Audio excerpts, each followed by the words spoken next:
দর্শক, একদিনও হয়নি, একদিন আগের কথা। আমজনতা পার্টির সাধারণ সম্পাদক সাম্প্রতিক সময়ে বেশ আলোচিত এবং গত বছর যে জুলাই আন্দোলন হলো সেই আন্দোলনের সম্মুখ সারির একটা চরিত্র, যিনি বীর দর্পে স্বীকারও করেছিলেন আমি রামপুরা এলাকায় যায় এখানে হামলা করা, ওখানে হামলা করা, টেলিভিশনে হামলা করা, এই ব্যাপারগুলোর সঙ্গে তিনি জড়িত ছিলেন, সেটা একেবারে বীর দর্পে তিনি সেই সময় স্বীকারও করেছিলেন। সেই ক্ষেত্রে তাকে সাহসীও বলা যায়। বর্তমান সময়ে সরকারের এবং এনসিপির একজন কট্টর সমালোচক হিসেবে পরিগণিত হচ্ছেন তিনি। মানে কোনো সমালোচনা করতে তিনি ছাড়ছেন না। সেই সমালোচনা করতে গিয়ে যেটা মানে সবথেকে ভয়াবহ সমালোচনা করেছিলেন, শেখ হাসিনার যে বিচার প্রক্রিয়া চলছে আন্তর্জাতিক অপরাধ ট্রাইব্যুনালে, সেটাকে প্রশ্নবিদ্ধ করেছিলেন এবং সেটাকে প্রশ্নবিদ্ধ করে ওখানে সার্কাস হচ্ছে এক ধরনের, সেই কথাটা বলেছিলেন। হঠাৎ করে যেটা হয়েছে গতকালকে বিকেলের পর থেকে, সন্ধ্যার পর থেকে একটি ভিডিও ছড়িয়ে পড়েছে।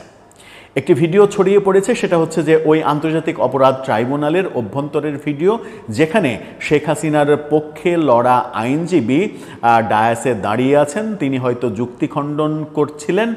যুক্তি খণ্ডন করার কোনো একটা পার্টে ইনফর্মাল একটা জায়গায় বিচারক তার সঙ্গে কথা বলছেন এবং এই ইনফর্মাল কথোপকথনটা ছড়িয়ে পড়েছে সামাজিক যোগাযোগ মাধ্যমে। যদি এটা এআই দিয়ে তৈরি করা না হয়, তাহলে এই একটি ভিডিও আন্তর্জাতিক অপরাধ ট্রাইব্যুনালের বর্তমান পুরো কার্যক্রমকে সার্কাসে পরিণত করে ফেলবে এবং সরকারকে প্রচণ্ড বিব্রতকর এবং প্রচণ্ড বিতর্কিত অবস্থার দিকে ঠেলে দেবে। কি আছে সেই ভিডিওতে, কি বলেছিলেন আমজনতা পার্টির সাধারণ সম্পাদক তারেক রহমান, যাকে আমতারেক হিসেবেই আমরা চিনি, একটু সেই আলোচনা করে বোঝার চেষ্টা করব। ছোট্ট করে থাকবেন পলিটিক্স টিভির নিয়মিত আয়োজনে।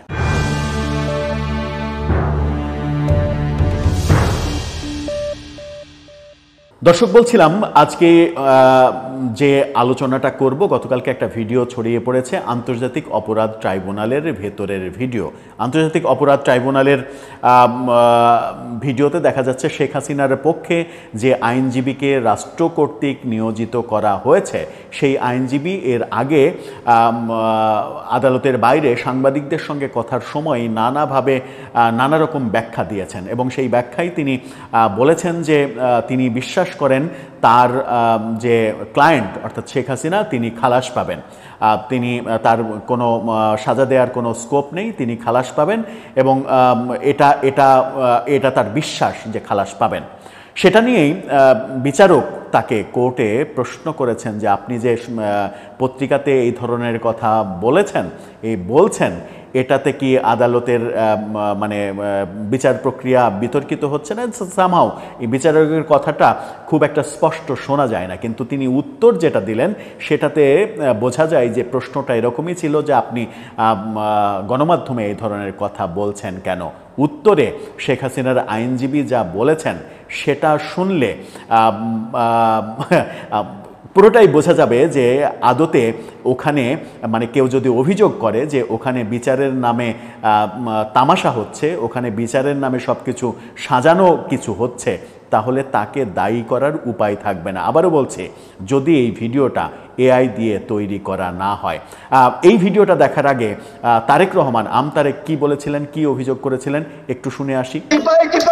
শিশির মনির গিয়ে আইজিপি মামুনের কাছ থেকে 1,000 কোটি টাকা চুক্তি করে তাকে রাজ সাক্ষী বানায় নিজেরাই বিচারক, নিজেরাই আইনজীবী, নিজেরাই আসামি পক্ষ, নিজেরাই সরকারি পক্ষ, এই ধরনের তাল বাহানার আন্তর্জাতিক অপরাধ ট্রাইব্যুনাল এখন আর চলবে না। এটা হলো হাসিনা মার্কার বিচারই এখনো চলছে।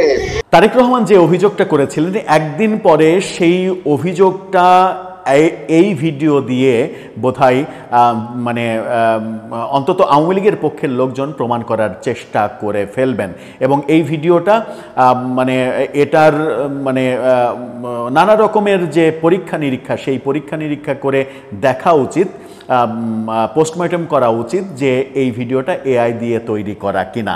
যদি এআই দিয়ে তৈরি করা না হয়ে থাকে, এটা যদি রিয়েল ভিডিও হয়ে থাকে, তাহলে এটা অনেক বড় সর্বনাশ করবে সরকারকে।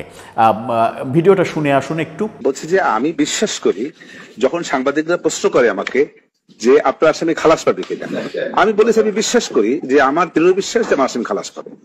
সেটা তো বলতেই পারি আমি, আমার বিশ্বাস, আমার চেষ্টা, সে জায়গাটা আমি বলতেই পারি। যদি ভুল হয় আমার আদালত আমাকে সংশোধন করবেন। তাছাড়া আমার না বলে উপায় কি?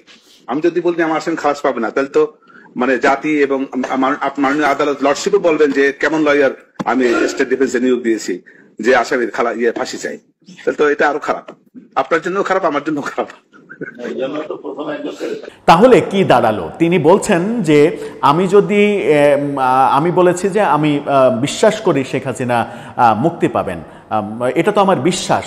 তো আমি যদি এটা না বলি, তিনি মানে সব থেকে বড় কথা হচ্ছে যে আমি যদি এটা না বলি তাহলে তো মানে পুরো বিচার প্রক্রিয়া, মানে আমি বিতর্কিত হব, আপনি বিতর্কিত হবেন এবং বলবে যে স্টেট কাকে আইনজীবী হিসেবে নিয়োগ দিয়েছে যে নিজের ক্লায়েন্টের ফাঁসি চাই বলে তারপরে তিনি যে হাসিটা দিলেন, সেই হাসিটা অনেক বেশি অর্থবহ হাসিটা আরেকবার দেখে আসুন, শেষ কথাটা বলার পরের হাসি। তাছাড়া আমার না বলে উপায় কি?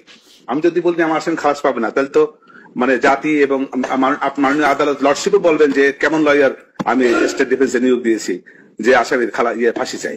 তাহলে তো এটা আরো খারাপ, আপনার জন্য খারাপ, আমার জন্য খারাপ। আবারও বলছি যে যদি এই ভিডিওটা গত সন্ধ্যা থেকে দেখছি যে সামাজিক যোগাযোগ মাধ্যমে সয়লাভ হয়ে গেছে এবং বিশেষ করে আওয়ামী লীগের অ্যাক্টিভিস্টরা এই ভিডিওটা মনে করছে যে অনেক বড় একটা সম্পদ পেয়ে গেছে।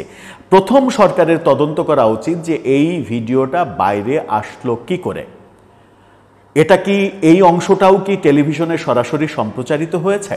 নাম্বার 1। নাম্বার 2, যদি এই অংশটা টেলিভিশনে সরাসরি সম্প্রচারিত না হয়ে থাকে তাহলে এই ভিডিওটা করলো কে? এই ভিডিওটা বাইরে আসলো কেন? এই ভিডিওটা বাইরে আসার মাধ্যমে প্রসিকিউশন, ওই আদালত, সরকার যে বিতর্কের মুখে পড়বে সেটা বুঝতে আমার মনে হয় যে অনেক বড় বিশেষজ্ঞ, অনেক জ্ঞানী হওয়ার প্রয়োজন নেই। খুব সাদামাটা ব্রেনের একজন মানুষই বুঝে উঠতে পারবে যে এই ভিডিওটা ছড়িয়ে পড়লে আদালতের কার্যক্রম বিতর্কিত হবে এবং আদালত সম্পর্কে মানুষের সন্দেহ তৈরি হবে। আদালত, বিচার প্রক্রিয়া, প্রসিকিউশন, আসামি পক্ষের মানুষ, তারেক রহমান যে অভিযোগটা করেছিলেন যে সরকারের পক্ষের আইনজীবী জামাতের, শেখ হাসিনার পক্ষের আইনজীবী জামাতের, পুরো বিচার ব্যবস্থা জামাতের, ওখানে বিচারের নামে একটা মানে সার্কাস হচ্ছে। আবার তিনি বলেছেন যে যিনি রাজসাক্ষী হয়েছেন তার সঙ্গে একজন আইনজীবীর 1000 কোটি টাকার লেনদেন হয়েছে, যে লেনদেনের মাধ্যমে তাকে রাজসাক্ষী বানিয়ে বিচার প্রক্রিয়াটাকে আরও বেশি হাস্যকর বানানো হয়েছে। এই যে এই অভিযোগগুলোর আমার মনে হয় নিষ্পত্তি হওয়া উচিত। অভিযোগগুলো যদি মিথ্যা হয় তারেক রহমানকে জিজ্ঞাসাবাদের মুখোমুখি করা হোক, কেন, কোন তথ্যের ভিত্তিতে আপনি এই কথা বললেন। তিনি যদি মিথ্যা বলে থাকেন, যদি কোনো মানে এটা যদি সত্যি না হয় তাহলে এই ব্যাপারে তার যে শাস্তি হওয়া উচিত তাকে সেই শাস্তির আওতায় আনা হোক। আর যদি সত্যি হয় তাহলে এই সত্য হওয়ার পেছনে মন্ত্রণালয় থেকে শুরু করে যারা দায়ী, আমার মনে হয় যে তাদের ব্যাপারে সরকারের ভাবা উচিত, নতুবা এই পুরো প্রক্রিয়া হাস্যকর ব্যাপারে পরিণত হবে এবং সরকার ব্যাপারে একটা ইনফরমেশন সারা বিশ্বে চলে যাবে যে সরকার এক ধরনের ক্যাঙ্গারু কোর্ট করে বিচারের নামে প্রহসন করছে। আমরা চাই না বাংলাদেশে কোনো সরকার কোনো কালে ক্যাঙ্গারু কোর্ট করে বিচারের নামে প্রহসন করুক। যে বিচার প্রক্রিয়া চলছে, প্রসিকিউশন থেকে বারবার বলা হয়েছে যে এত বেশি তথ্য প্রমাণ আছে যে পৃথিবীর যে কোনো আদালতেই প্রমাণ করা সম্ভব যে শেখ হাসিনা অপরাধী এবং তার অন্তত 1400 বার ফাঁসি হওয়া উচিত 1400 মানুষকে হত্যার জন্য। যদি এত কনফিডেন্স থাকেই তাহলে এই অভিযোগগুলো আসা উচিত হয়নি। এই অভিযোগগুলো আসলে পুরো কনফিডেন্সের সাগরটা আমার মনে হয় যে দূষিত হয়ে যাবে, তখন সবাই বিতর্কিত হবেন। আপনারা দর্শক এ ব্যাপারে আপনার ভাবনা, আপনার মন্তব্য জানিয়ে লিখতে পারেন আমাদের কমেন্ট বক্সে।